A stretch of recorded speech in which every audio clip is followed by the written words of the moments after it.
Inilah daftar keturunan Adam. Pada waktu manusia itu diciptakan oleh Allah, dibuatnyalah dia menurut rupa Allah. Laki-laki dan perempuan diciptakannya mereka. Ia memberkati mereka dan memberikan nama manusia kepada mereka pada waktu mereka diciptakan. Setelah Adam hidup 130 tahun, ia memperanakkan seorang laki-laki menurut rupa dan gambarnya, lalu memberi nama Set kepadanya. Umur Adam setelah memperanakkan Set 800 tahun, dan ia memperanakkan anak-anak lelaki dan perempuan. Jadi Adam mencapai umur 930 tahun, lalu ia mati. Setelah Set hidup 105 tahun, ia memperanakkan Enos. Dan Set masih hidup 807 tahun setelah ia memperanakkan Enos, dan ia memperanakkan anak-anak lelaki dan perempuan. Jadi Set mencapai umur 912 tahun, lalu ia mati. Setelah Enos hidup 90 tahun, ia memperanakkan Kenan. Dan Enos masih hidup 815 tahun setelah ia memperanakkan Kenan, dan ia memperanakkan anak-anak lelaki dan perempuan. Jadi Enos mencapai umur 905 tahun, lalu ia mati. Setelah Kenan hidup 70 tahun, ia memperanakkan Mahalaleel. Dan Kenan masih hidup 840 tahun setelah ia memperanakkan Mahalaleel, dan ia memperanakkan anak-anak lelaki dan perempuan. Jadi Kenan mencapai umur 910 tahun, lalu ia mati.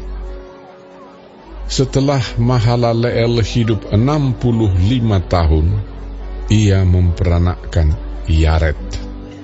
Dan Mahalaleel masih hidup 830 tahun setelah ia memperanakkan Yared, dan ia memperanakkan anak-anak lelaki dan perempuan.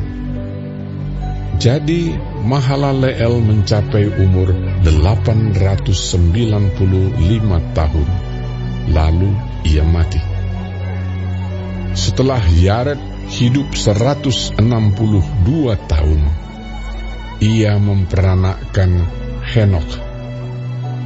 Dan Yared masih hidup 800 tahun setelah ia memperanakkan Henokh.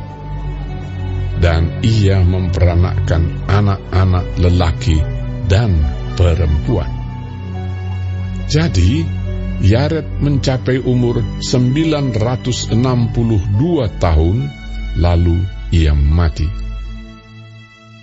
Setelah Henokh hidup 65 tahun, ia memperanakkan Metusalah. Dan Henokh hidup bergaul dengan Allah selama 300 tahun lagi setelah ia memperanakkan Metusalah, dan ia memperanakkan anak-anak lelaki dan perempuan. Jadi Henokh mencapai umur 365 tahun. Dan Henokh hidup bergaul dengan Allah, lalu ia tidak ada lagi, sebab ia telah diangkat oleh Allah. Setelah Metusalah hidup 187 tahun, ia memperanakkan Lamek. dan Metusalah masih hidup 782 tahun setelah ia memperanakkan Lamek, dan ia memperanakkan anak-anak lelaki dan perempuan. Jadi Metusalah mencapai umur 969 tahun, lalu ia mati. Setelah Lamek hidup 182 tahun, ia memperanakkan seorang anak laki-laki dan memberi nama Nuh kepadanya. Katanya, anak ini akan memberi kepada kita penghiburan dalam pekerjaan kita yang penuh susah payah di tanah yang telah terkutuk oleh Tuhan. Dan Lamek masih hidup 595 tahun setelah ia memperanakkan Nuh, dan ia memperanakkan anak-anak lelaki dan perempuan. Jadi Lamek mencapai umur 777 tahun, lalu ia mati. Setelah Nuh berumur 500 tahun, ia memperanakkan Sem, Ham, dan Yafet.